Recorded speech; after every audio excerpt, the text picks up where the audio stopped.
So Scott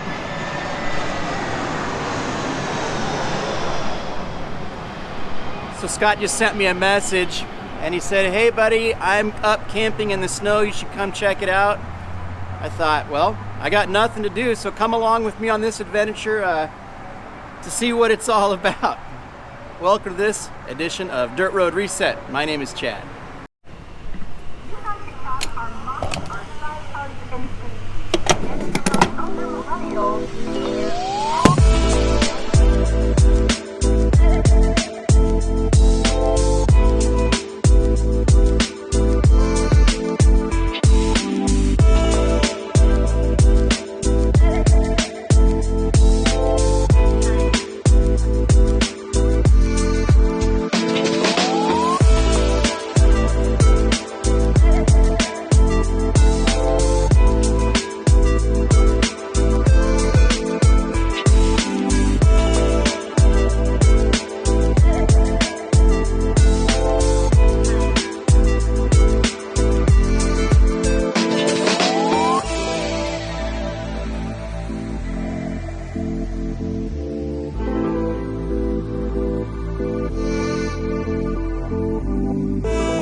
Well, we found Scott, and where Scott is, there is snow. Everybody, if you haven't met Scott, he's a fan of Dirt Road Reset, and him and I go camping quite a bit together. But look at this, Scott, you picked out a great spot, man. Yeah, this is nice. It's my second time here. Nice open spot.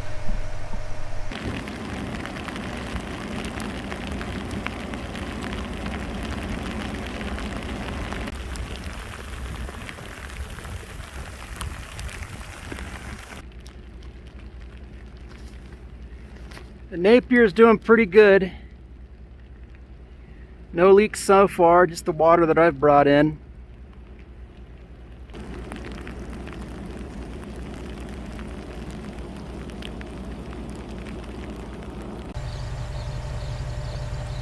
Scott's got his Ironman RTT set up with his Tundra. Look at he was smart. He got here before the snow started falling, and he's got the annex attached this time too. We'll show you guys around on that in a bit. But we were looking for weather and we found it.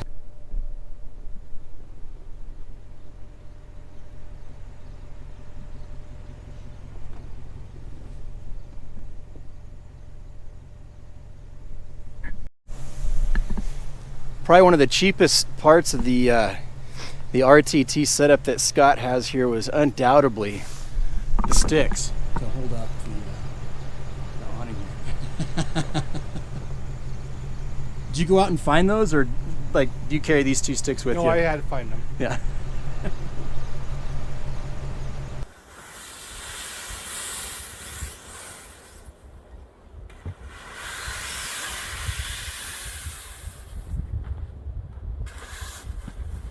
There we go.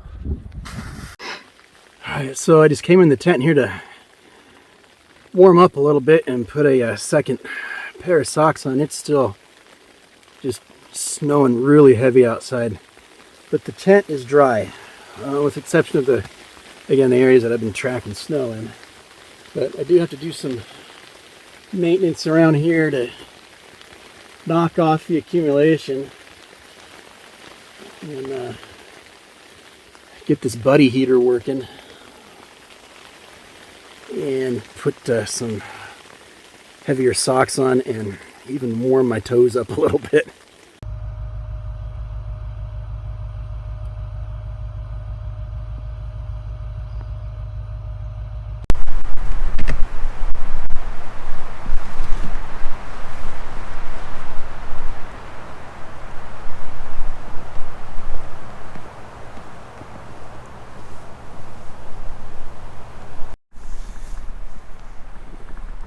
setting up in this is actually not fun.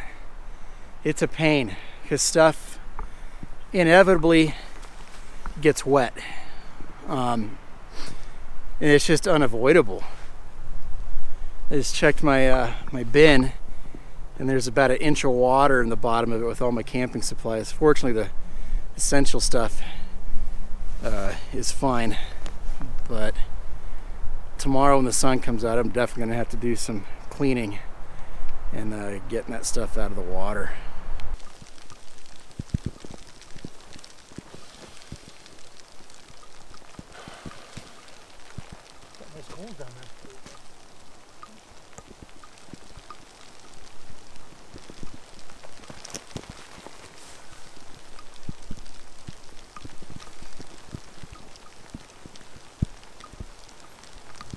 It's been snowing the whole time.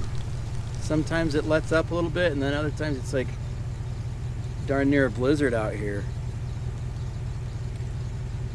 Just goes to show that you got to be cognizant of your elevation pretty much at all times. Obviously, we knew what we were getting ourselves into for the most part, but you know, just 15 minutes down the road, it's desert and 50 degrees outside with nothing going on.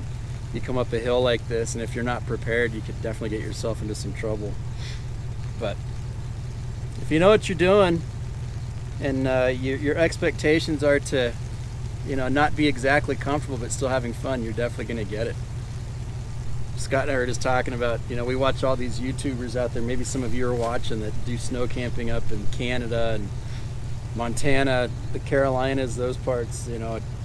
I hope you're watching this video and you're like, holy heck, man, this is Arizona. I mean, there's a lot of Arizona that people don't realize is forested, you know, in high elevation. Like I said earlier, we're up at almost 6,000 feet, but places where Scott and I camped during the summer months, it's 8,000 feet. And that comes with its challenges. So, yeah, we're having fun. Yeah, enjoying today. This is Arizona. That was my point. You know, that we're blessed with being able to have just about every type of geography here, and this shows we can get just about any type of weather we want too.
Oh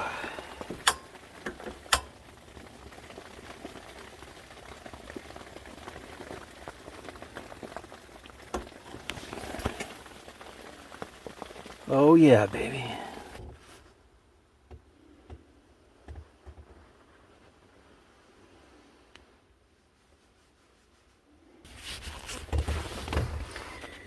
Hey guys, what a fun day, huh? Just hunkering down now, getting ready to get some shut-eye and hopefully sleep warm. I'm pretty comfy right now. I got the buddy heater going and it's keeping it pretty toasty in here. My only concern is condensation. This tent has done exceptionally well. It's dry. It's not a four-season tent, of course, but yeah, the seams are all dry. There's no leakage, nothing. There is some condensation already forming on this back wall, but that's from the heater inside, and you're going to get that with just about any tent. Yeah, we'll catch up with you in the morning, and we're probably going to pack up and head out pretty quick because both Scott and I need to get home tomorrow pretty early, and this was a great overnight trip. That was probably about as much as I can handle given the amount of snow that we got. So appreciate you coming along. We'll check back with you in the morning.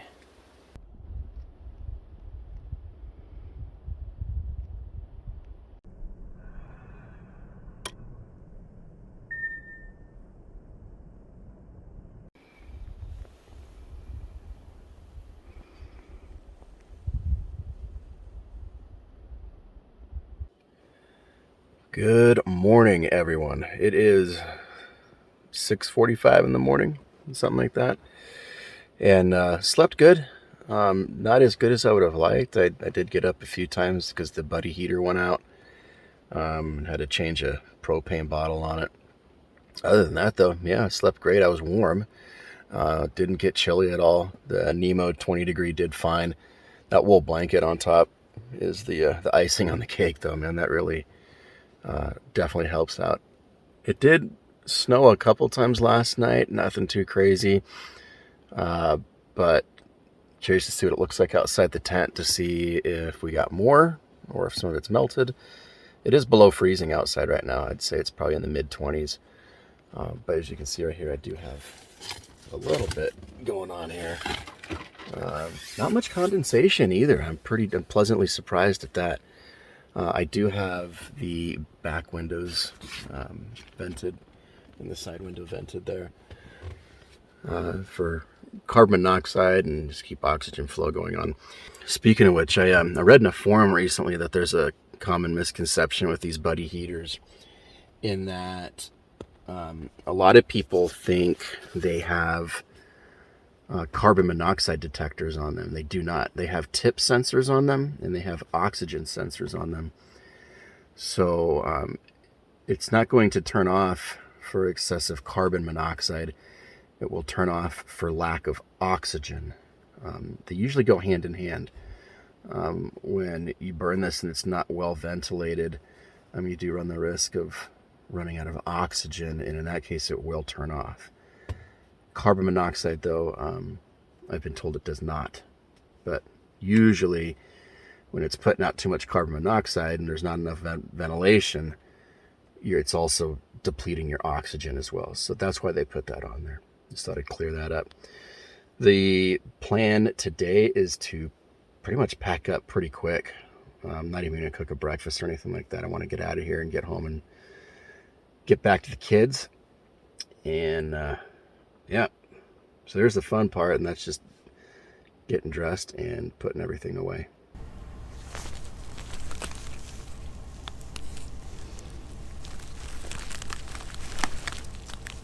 It's frozen. There we go. All right, well, we're out of the tent, and a little bit more snow fell. Not much, though. I think most of it's from the snow falling from the trees and stuff around here. But like I said, we're gonna start packing up and getting out of here pretty quick, and hopefully we can get out of here. Yeah, we should have no problem. Thanks for joining us on this adventure, guys. I really appreciate it. As always, if you or someone you know is suffering from anything that's racking the mind, stress, addiction, PTSD, anxiety, anything, postpartum. If you're just sick and tired of being sick and tired, get outside. It's a great way to reset. And on that note, I hope you find your dirt road to reset soon. Thanks for joining me. Till next time, bye-bye.